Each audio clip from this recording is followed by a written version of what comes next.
What's going on, TPL? Aaron Murray here with the Players Lounge. Got a great episode today, but before we get into it, I know you like my sweatshirt. It's pretty badass. I wear it all the time, even though it's getting a little bit warm. Might need to get some t-shirts. But anyways, Kanga Cooler, one of our sponsors. Make sure you get it. You can fit 12 of these bad boys in it. I did it this past weekend playing a little golf. I didn't drink all 12. I'm a lightweight, but the boys did. No ice needed. You can go 12 deep to the beach, to the lake, to the golf course, to the park, whatever you're doing. I could probably fit some milk in here with all the babies we have. So use it. Kanga Coolers, TPL 2023 to get 10% off your next purchase. So click the link below. All right, our special guest today, the film guy, Brooks Austin, joining us right now. Make sure you follow him on all of his socials. He does a great job breaking down film week in and week out. Great stories as well about Georgia football. You are like a one-stop shop. So first off, welcome to the show. Thanks for jumping on with us today. Yeah, man, it's good to be here, Aaron. So I love your stuff. I think a lot of dog fans love your stuff. I've not educated myself enough, and I wanted you to kind of have the floor with this one. Give us a history of like what drew you to football? Why do you love football? Your history of playing football, and then how that has led into your career right now. Yeah, you know, it's interesting enough. I played college football, but not at the level you guys did. I mean, I played Division II football, so I've always loved football, played growing up. It was always my passion. Didn't play at a high level, so I knew if I was going to get into media, if I was going to get into any type of entertainment, content creation or anything like that, I would need to probably get into the writing space and do whatever it required to reach a platform or create a platform or get to a platform. So started doing that once I got out of college and realized that I kind of disliked what I was doing in my career field. I went into construction and was like, this isn't really for me. So eventually I started freelancing for a little website called Fansided and covering the NFL draft actually. So evaluating players, doing things like that.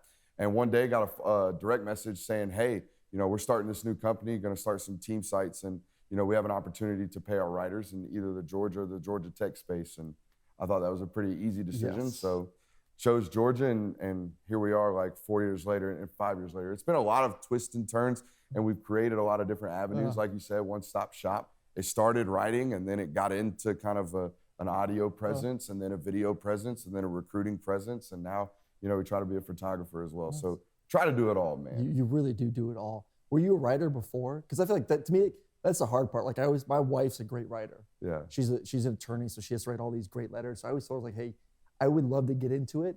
I'm not smart enough myself to write. Could you like be my ghostwriter? And I like try to like shove her to do some stuff to see if I can go that route. And she's like, Aaron, I'm too busy. But like, is that something that like you had a passion for or were good at, or have you just kind of worked way into it? I've thought about this, like, because now I'm like, people know me as Brooks Austin of SI, like the film guy, whatever. It's like people know me as a writer and a content producer. I won a writing contest in third grade. Oh, nice. Okay, but like a county writing contest, so just over some goofy story I wrote in elementary school. That was the only success I had as a writer at all. So like when I first got into college, I wanted to be a broadcast journalist. Like I wanted to be on radio, I wanted to be on TV, like everybody else. Like people had told me forever, you got a voice for radio. And so something I wanted to do. And I got into it my freshman fall, into my freshman spring. I'm 2 semesters in. My dad calls me, he's like, hey man, like I know you want to do this, but like you're never gonna make any money doing sports journalism. Like you didn't play, like you're not Aaron Murray. You're not like one of these guys that played big time ball. You're never going to do this. You need to change your major. You need to get into business. You need to go work a normal job. Yeah. So I was like, you know what? You're probably right. Like, I thought you were going to say, screw you. No, absolutely not. We're like, we'll extinguish the dream now. We'll just we'll just flat it right out. We'll just be done. So I got into business and I got a master's in business administration. Like I have an MBA. So like I'm not some classically trained journalist. I'm not someone who. So everything that I've had to learn in media, I've been self-taught. So like you talk about being a writer. If you read my stuff, I'm very informal. It's actually been kind of to a detriment of me as a writer, but I think it has allowed readers to kind of relate to me because I write the way I talk. So you say there's some grammatical errors in there. Does everyone ever say okay? Yeah, there is. But there's this magical app called Grammarly nowadays, and you can add it on. Say some AI. App that does everything. I mean, there's some ghost editing going on. Yes. And, I got some people that I've reached out that are much smarter than me. Like you said, your wife is a lawyer, so she has to do these types of things. Whereas like I'm. We just got to figure it out. I'm not good at writing. I can talk all day. You put me on TV, you put me on radio shows. I mean, I do 4 hours of shows a day. Yeah. talking's great. I cannot sit down. I think part of it is like ADD and put pen to paper and write something or type something out. I don't know. I would love to. Like, I would love to be more, eventually, maybe one day when my wife retires, maybe I'll add in the writing because then she could do it for me.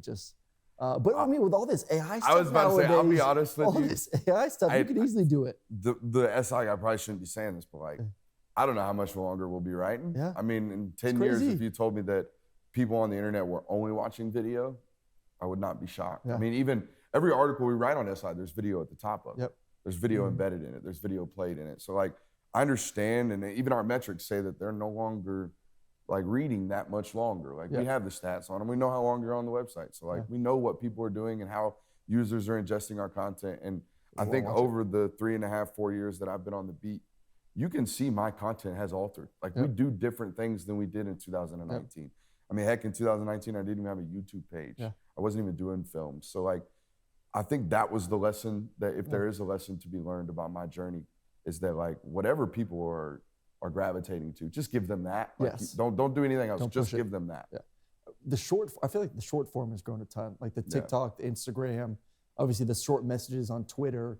Is that more of what you're seeing is the bigger push right now, where because people like me, like they're ADD, like I want to get my news now. Like if I can digest it in 60 seconds to 2 minutes, I would rather that than go watch a 45-minute show. There's just not, to me, there's not enough time to do all that. Is that so?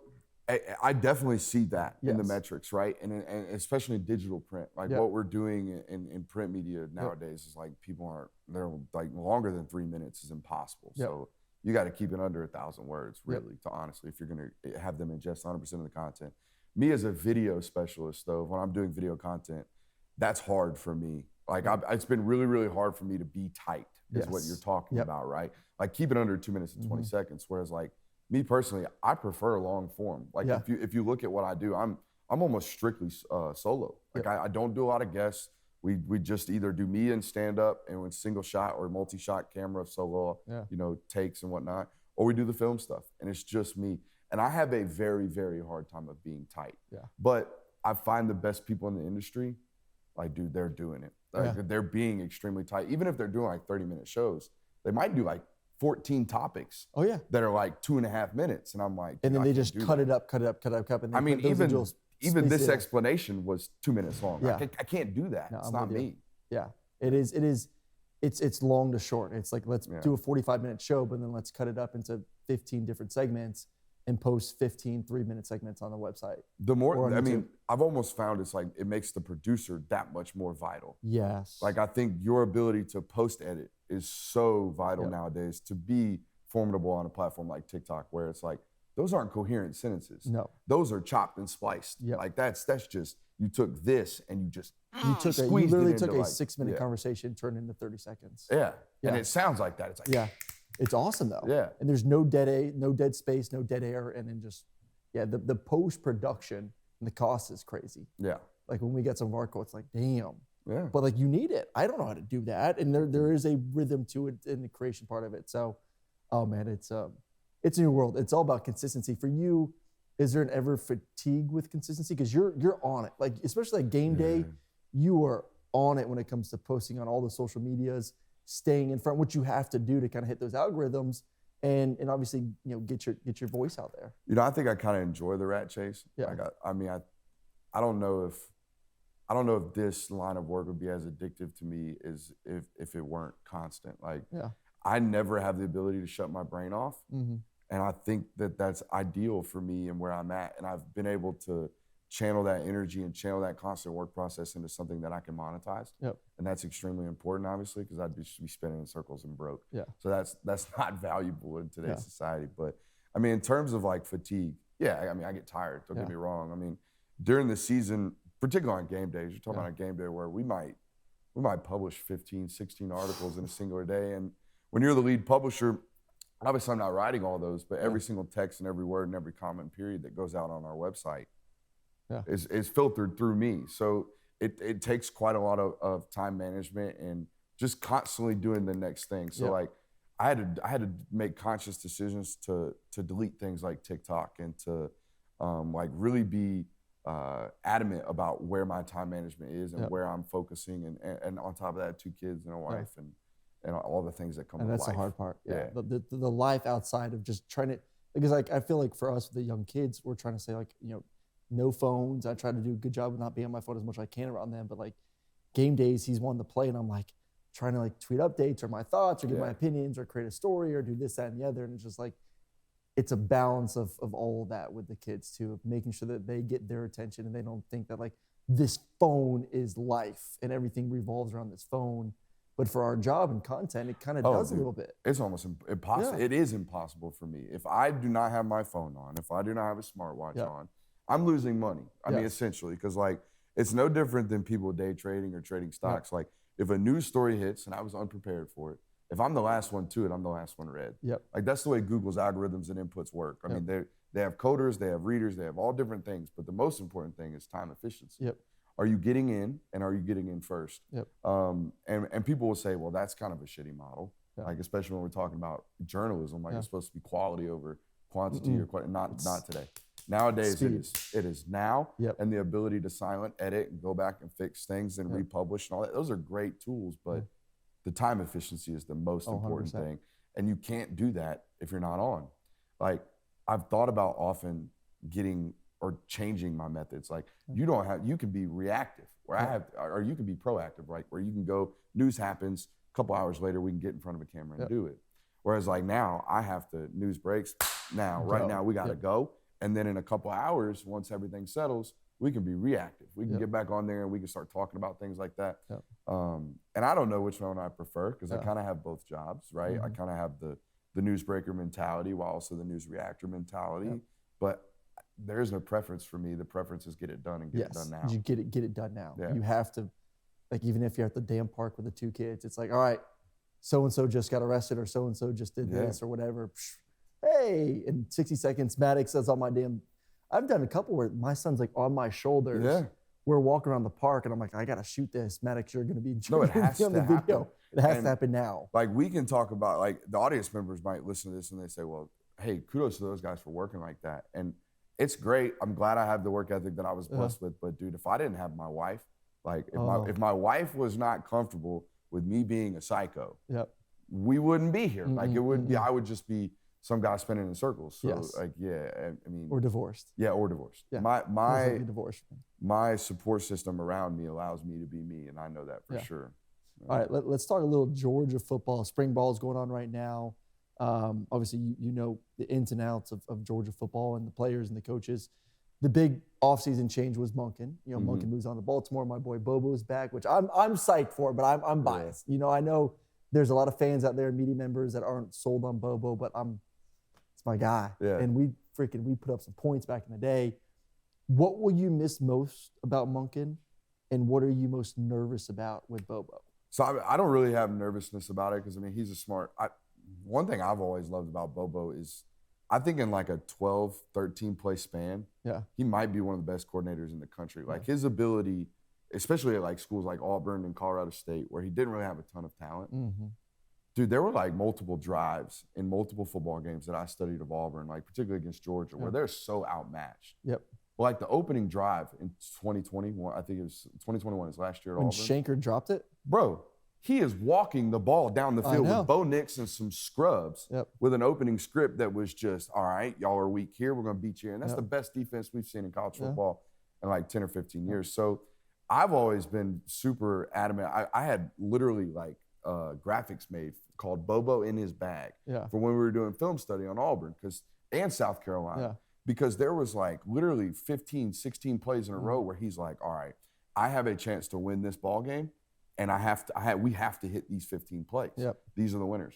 Whereas like now he's at Georgia and he's got all the talent in the world where I don't think he'll have to necessarily do that, right? Where I studied Monken as hard as anybody, right?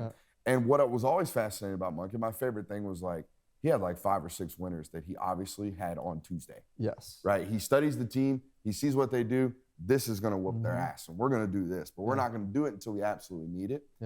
Whereas like Bobo probably still has the ability to do those 5 or 6 winners, 6 or 7 winners. Used to, he just had to pile them all up on one just to score one damn drive. See what I'm saying?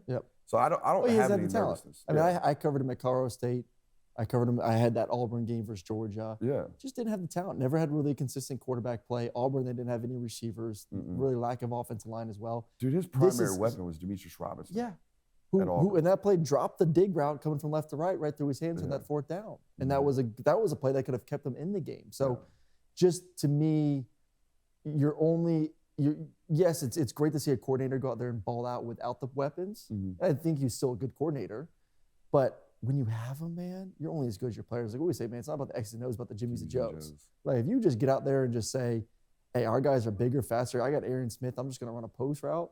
First cover 4 and he's going to split those two dudes and Carson go launch it. That's all you need. So you played for him. This is one thing I think is going to be a transfer, is because the system in and of itself is not changing much. The identity of who they are, the core of the system. It's Georgia's system now. That's what they're probably going to run moving forward, so I've been told. But what I want to know is, like, Bobo's been a college guy his whole life. College systems are like, they take terminology that's this long, really super long, and they condense it, right? A slant and go becomes a sluggo. Everything just gets morphed and squeezed. I'm interested, when you were playing for Bobo and listening to maybe the terminology and the lengthiness of that pro-style system that Monken's had, do you think there's going to be some squeezing of terminology? So we transformed during my 4 years. So our first 2 years, we weren't lengthy by any means. Like we weren't like, when I went to Kansas City, it was like reading a damn paragraph every play, that West Coast system. But it was lengthy. And then we started to go a little bit more up tempo. So everything did get shortened down to one word. So it was formation, one word. So that's the key, especially, I mean, it all depends on tempo. Like if you want to go up tempo, you have to really condense it all. So that's going to be the balance. But the more complex you get, you have to describe the play one way or the other. Yeah. Especially with all the shifts. I think that's the hardest part too of these offenses nowadays. You can get less wordy if you just lined up and played, which we did. Like it was easy for us to go, hey, double left, 62 demon, because all you needed was double left, 62, and then demon. Yeah. And that was it. Like that was the play call. And everyone knew. It was like, okay, let me line up a double left. 62 is a protection. Oh, we might change. And all just 62, 62, 62. Demon, demon, demon, demon. And that was it. But it was just line up and play. Now with like, okay, we're going to get into this personnel with this shift and this motion. There's a lot more. It has to be wordier because there's more going on, which made Monken really good. Because the more you make that defense communicate, the more you're going to be in an advantage. You just can't line up and play football anymore. It was one of the things I admired most about like studying Sarkisian at Alabama. Is like their pace of play was not insane, right? They were really only running like 72, 73 plays a game, which is what Georgia's kind of averaged under Kirby Smart. But what Sark is so great at, and what Monken was so good at, is what you're talking about, is like making the defense feel like you're playing fast when you're not. And the best way to do that is late motion or even just motion right before the snap. And it could be something simple like last night I was watching some film and they're in bunch left, right? Trips bunch left. And they just scatter to trips bunch right. And it's just like, all guys got to do is flip. And that's all you got to do in the huddle is just call it, hey, we're going to go trips, bunch, left, flip. And then, and just do it like that. Yeah. And I'm not saying defensive guys are stupid. Yeah. They're not as smart as offensive guys. Yeah. So the more they have to talk and adjust, they're going to fuck up. Yeah. They're going to screw up somewhere along the lines. And then that's when offense with speed can take advantage of it. So, and that's where like Texas A&M needs to evolve. It's really the only sport in the world I think that like what pre-snap looks like and what post-snap looks like are two totally different things. And even the pre-snap, like, well, it's also moving the personnel around too. Yeah. You know, I think that's what Sark did so well about Alabama, which gave me confidence that he could have success at Texas, and we'll see. Is not like with Bobo. AJ was our Z, so AJ was playing 2x2. AJ was to the field. If we were in a pro set, AJ was to the field. If we were 3x1, AJ was to the boundary. That was it. There was no moving him around. Now all of a sudden, like, if you're a top receiver, you better be able to play X, Y, Z. Shoot, you better be able to come in the backfield if you kind of got that skill set, be a little H, fullback type body too. Like the movement of these pieces. I mean, Bowers moving that guy around.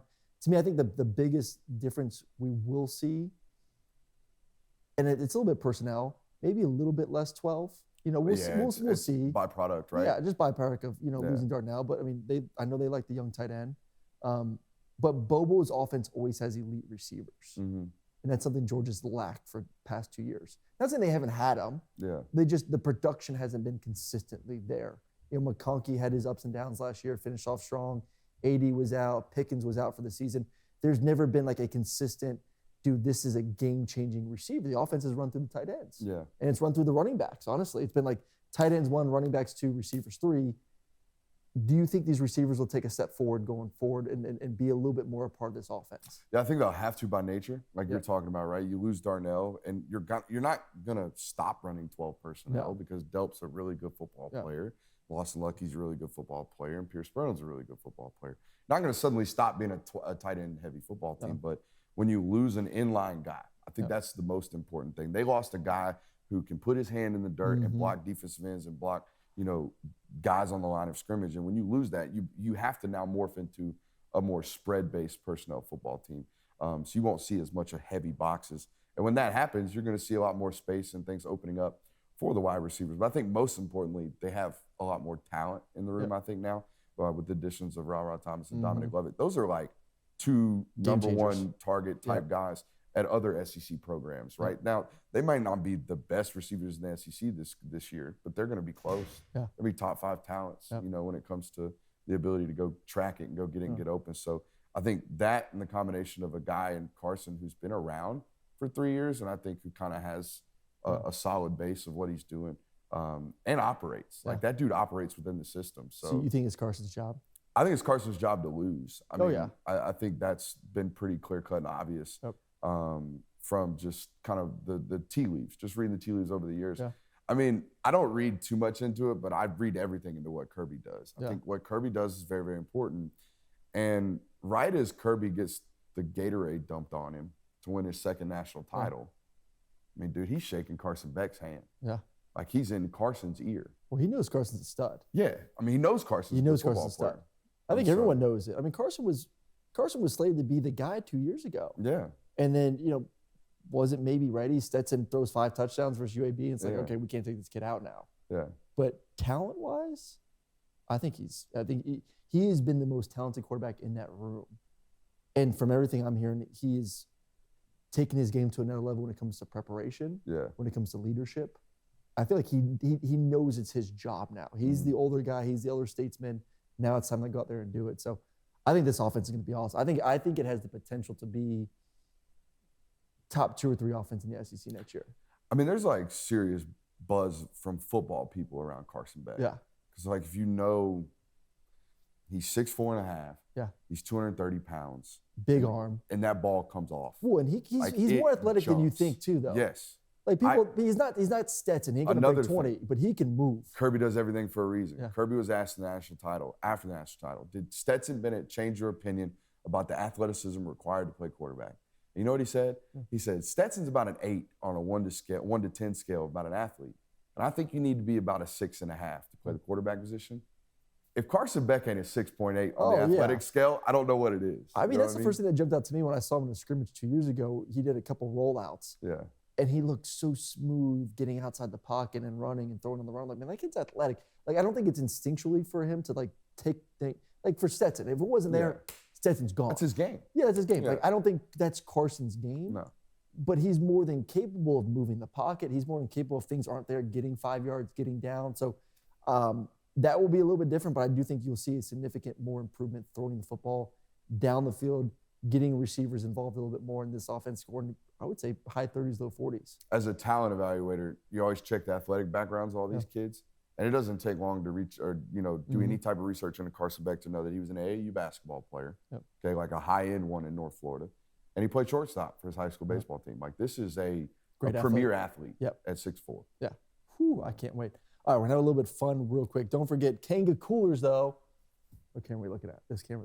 Yeah, get yours. TPL 2023, promo code, 12 beers. Have some fun for us, too, with 2 kids under the age of 3. Lots of milk and juice boxes, for sure, for the little ones in there. Juice box. Give me my juice box. All right, let's have a little bit of fun real quick. All right, here are the 2 topics. First one first. We talk about conciseness, because this has to go on social media. Tight. So this has to be tight. Tight. You get the first one, and the second one you're not going to back and forth with. Top 5 SEC stadiums. However you want to rank it. Loudness, we're going top to bottom, right? From number 1 to 5. 1 to 5. Not 5 to 1. We're not building it up. No, we're going 1 to 5. Okay, I've never been, but I've heard LSU's nuts. You played in it. Yep. No, I've never been there. I've never played there. But you've been. Been. Okay. Awesome. Number one. Number one. The most important thing about that stadium is I heard that it feels like it's on top of you. Oh, yeah. Like you feel like that triple deck is humongous. like standing on the 50. Yeah. Yeah. So I would go that number one. 1, 2. This is all you 5. Oh, it's all me 5. Oh, okay. All you 5. I'll go Sanford number 2. Yep. And then I'll go Neyland number 3. And then I'll do Gainesville number 4. Okay. That's fine. And Jordan Hare 5. I have a different type of vibe around Jordan Hare. Yeah. I think it's a great fit. Like full disclosure, my brother played baseball at Auburn. So during the Cam Newton years, we were there. Oh, it's wild. And it is a great game day experience. Yep. Like it is, I would take people to Athens if I were trying to explain to them college towns. Yep. And I would take them to the Plains if I would try to explain to them what college football feels like on a Saturday. Yep. Because it's just, I mean, as soon as you get off the exit, it's nothing but love in Auburn. So, Oh, yeah. It's great atmosphere. And Brian they Denny's get just there not- early there, too. Yeah, Brian Denny's just not on the list for me. No. All right, that's a tough one. All right, now I'm going to get a little bit involved in this one, too. We're going to go top 10 uniforms Okay. in the SEC. I'm going to go first. We'll Oh, go you back went and forth. SEC only. All right. SEC only. Yeah, we're going to make it a little Okay. we're SEC guys. That's fine. That's yeah, fine. we'll make it a little harder. Okay. All right, we're going to go. This is going to be snake style. So I get 1, you Okay. get 2, 3, I get 4, 5, you Lord. get 6, 7, Okay. 8. Yeah, we work it back and Well, it's forth. just 2 of us. Yeah. Why Snake? Yeah. Just Snake. 1, 2. That way I don't get always like the top picks. You kind of Okay. get your 2 Okay. in a That's row. fair. That's fair. All right, 1, I'm going Georgia, the red and black. Okay. You know, it's the best color combination out there. So I'm going to go the traditional home unis red on top. All right. So I have an affinity for that Lexington, like blue and white and the checkerboard jerseys. Yeah. I think Nike does a really good job with their kit every single year. Kit. I sound like a soccer fan. You do. What was that? Don't know what that is. And then after that, I'll probably go. I hate all the burgundy. So if you're a burgundy school, you're out. Probably go Ole Miss. Probably go Ole the Miss baby 3. blues. Yeah, just the whole combinations. I'm a Yeah. big combinations guy. All my jersey love comes from NCAA 14. Yep. If I can't give you a bunch of different combos and put like the whites on the reds, like I don't even want. All right, so my 4, I'm going the Smoky Grays of Tennessee. And then 5, I'm going LSU, the purple. Purple. Purple LSU. Okay, that's fair. Purple LSU. Yeah. All right, you next too. All right, 6. Dude, the SEC doesn't have a lot of good unis. Like if you're really being honest. You can throw Texas, Oklahoma in there if you want. So I don't even like. Okay, the black and the burgundy, I don't mind from Oklahoma. Yeah. Especially with like a good pair of J's on, because you know they are Jordan school. Yeah. So I'll probably go them. All of the burnt orange is hysterically ugly. All Oh, I of it. love the burnt orange. So even like it's better than the Tennessee orange. Yeah. Can't lie. But they're so basic in their I know, uniforms it at looks great Texas. though. It's just burnt orange and white. So I think we're at 6 now. We're at 7. We're at 7 now. Right. Doesn't Mississippi State have a black uni somewhere? Oh, yeah. I'm taking that one. Okay. Whatever it is. The black unis are crisp. If you have a black uniform, Well, that's what I was going to down. go. My next one at 8 is Missouri, the all black. oh yeah. Missouri all black. Oh, damn. SEC really doesn't have a ton. Missouri all black. Who am I missing? I'll go Georgia blackout. There you go. I figured that was assumed. I thought when you went with the Georgia one at the top, I went there that's with what we're Georgia going. red. Oh yeah, no. So Georgia black then- 9. No. You can't steal mine. Georgia blackout 9. man, the that's black gonna look jerseys. real bad on social media. All right, and then 10. What a value pick. I know that was a great value pick. Very happy with that one. Doesn't South Carolina have a uni with the state moniker on the helmet? Yes. I like that one. Yeah. I think South Carolina does a good job with their helmets. Yeah. I think they're born with the, a shitty hand Yeah. with the garnet and all that good stuff. But I do like They do go with the helmets. with the helmet. Yeah. They do a good job on the helmet.